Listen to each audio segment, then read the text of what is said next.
talking about this article right here, the silent exodus nobody sees, leaving work forever.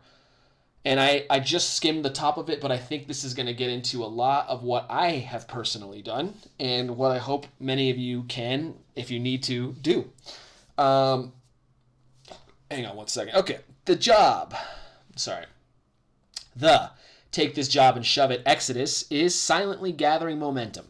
The exodus out of cities is getting a lot of attention, but the exodus that will unravel our economic and social orders is getting zero attention. The exodus from work. Like the exodus from troubled urban cores, the exodus from work has long-term complex causes that the pandemic has accelerated. These are the core drivers of the exodus from work. 1. Labor's share of the economy has been in multi-decade decline. It's easy to blame globalization or automation, and that's true that the decline in labor's share accelerated from 2000 and on, but this trend began around 1970, long before China joined the World Trade Organization and the advent of software eating the world. 2. While it's convenient for those reaping the big gains to blame globalization and automation, the real driver was financialization.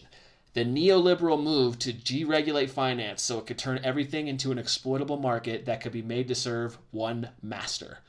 Shareholder value, the innocuous sounding code phrase for anything goes and winner takes most if you're rich. Wow. Okay.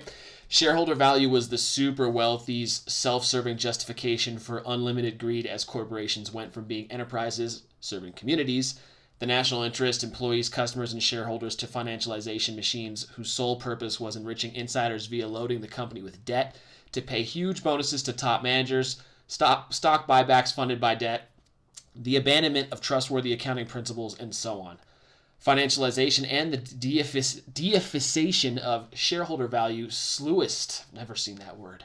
Maybe that's supposed to be sliced all the gains into the hands of the few at the top at the expense of the many. As the chart below indicates, the top 1% enjoyed income gains of around 350% since 1979, while the bottom 90% barely topped 20%, a number that would be sharply negative if real-world inflation were included. Simply put, the bottom 90% wage earners lost ground over the past 4 decades of financialization, while the wealthy winners of financialization became super wealthy. The rewards of labor market have diminished to an extraordinary degree for the bottom 90%, and even the 91 to 99% bracket has found their labor has mostly served to enrich those above them. It's true, and I'm no communist. I'm all about capitalism, but I can agree with many on the left that the income inequality is out of control. And I think a lot of people on the right agree with that too. I don't even know if that's necessarily a leftist position. But yeah, I think we can all agree on that. Definitely a capitalist, though. I'm not about wealth redistribution.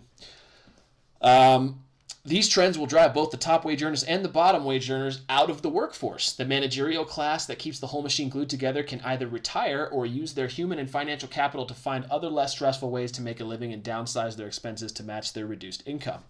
Some will be voluntary, some will be involuntary, but results will be the same. A mass exodus of hard-to-replace skilled workers. This is what I'm calling the take this job and shove it exodus.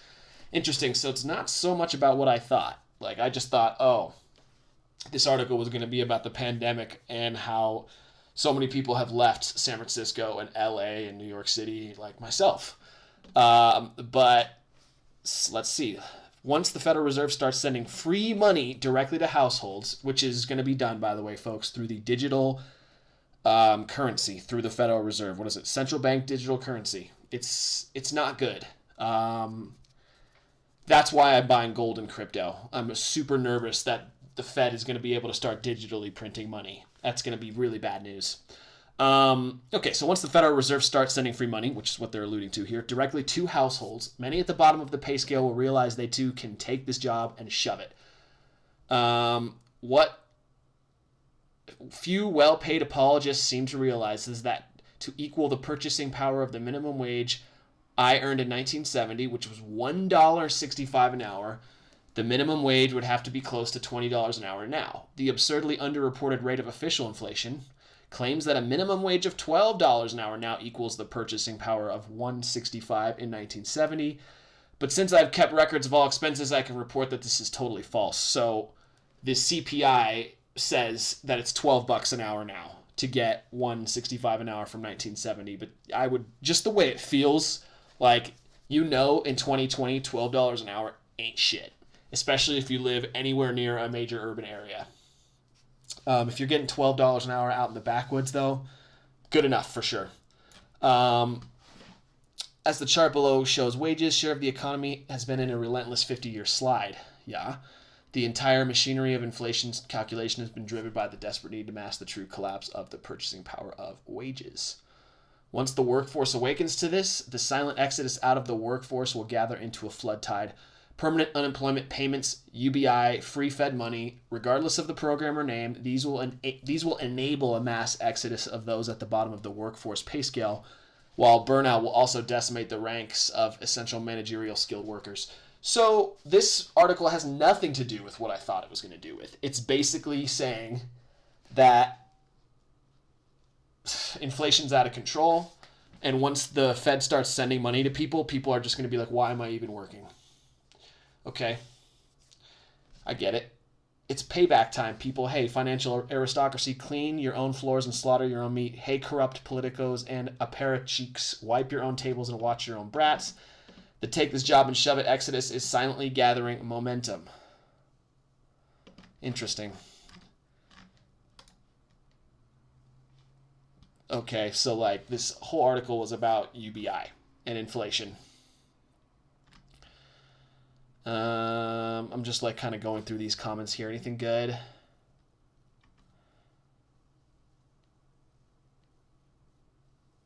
This is some pretty black-pilled stuff. Okay. Honestly, it's an interesting article for sure. I honestly thought it was going to be about the exodus out of massive cities, the mass exodus out of cities, and it was going to be about, Corona accelerating that. It's actually more about Corona accelerating the need to go to a digital bank currency and UBI and people just not working because the Fed just sends them free money in a digital bank. That's the scariest thing, man. That digital bank, and you're going to have the social credit system in America that China has, but way worse. And anything you do online, anything you think that's bad that someone else gets a whiff of, you're going to get like a strike, and then the federal government isn't going to put money in your account. That's where we're heading, folks. Social credit system. Beyond that, also the way you make a living and how you get paid, and it will all be controlled. Your behavior is going to have an effect on that. It's scary. That's where I see this going. Anyway, I'm going to cut this here for my main channel, but for the financial report, let's go on. If you're not subscribed, it's Roman's Financials. If you go down a few videos on my main channel, you'll see that I linked it and I talked about it. But anyway, cool.